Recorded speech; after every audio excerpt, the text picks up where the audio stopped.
What the fuck is wrong with this woman, man? Do you live here? Yeah. You do? Papa. I don't believe that. What? I don't believe that.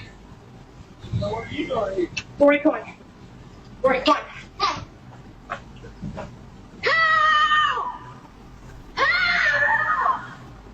Did someone come here? That was my wife. She got kids. Who chased her? She said somebody in the service Guy in truck. a gray truck, and he came around the corner, I don't know if you guys have a and I was in the street, and so I come up, and I have my kids, and so I'm like gonna pretend that I'm coming home, and so I pull up and I start walking to your back gate, and he stops here and he goes, "Are you looking for someone?" I said, "Nope," and then he sat here, and I was like, "I need to get in." Well, that's my husband. That's why he lives here. Yeah.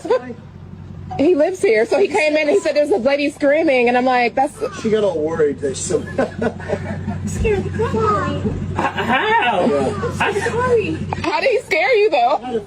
I just seen her in the driveway and I was like, are you looking for somebody? Well, you just have to understand my point of view. Being by myself with two kids, I just saw a car coming, and so I was like, oh, it scared me, and so I just pulled up here, and I kept thinking, this could be his house.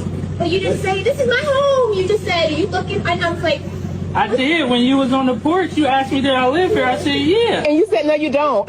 I'm Dr. Michael H. Ford, and let's talk about what you just saw. A white woman rang the doorbell of a home in Ohio. A black man opened the door. She asked, do you live here? He said yes. She replied, I don't believe that. Then she ran down the street screaming for help and called 911. At his own house, let me be clear. That was not confusion. That was not caution. That was accusation. An accusation in this country has history. In 1921, a white woman's allegation against Dick Rowland, a black teenager, became the spark that led to the Tulsa Race Massacre. A lie ignited a mob. Greenwood was burned to the ground. In 1855, Carolyn Bryant accused 14-year-old Emmett Till of misconduct. He was kidnapped and killed. Decades later, she admitted key parts of her claim were false. In 1989, the Central Park Five were wrongfully convicted after a white woman was assaulted in New York. Their convictions were overturned years later when DNA proved their innocence. In 2018, a white woman named Barbecue Becky called police on a black family for grilling in a public park. In 2020, Amy Cooper called 911 and falsely claimed a black man was threatening her life in Central Park. Different decades, same pattern. So when a white woman screams help after questioning a black homeowner at his own front door, history does not reset, history echoes. And when police enter a situation involving a black family, the stakes are never theoretical. Because we have seen this before, because we have buried people over this before, because we have watched neighborhoods burn over this before. This was power meeting presumption at a front door, and the cost of that presumption has always been paid by someone else.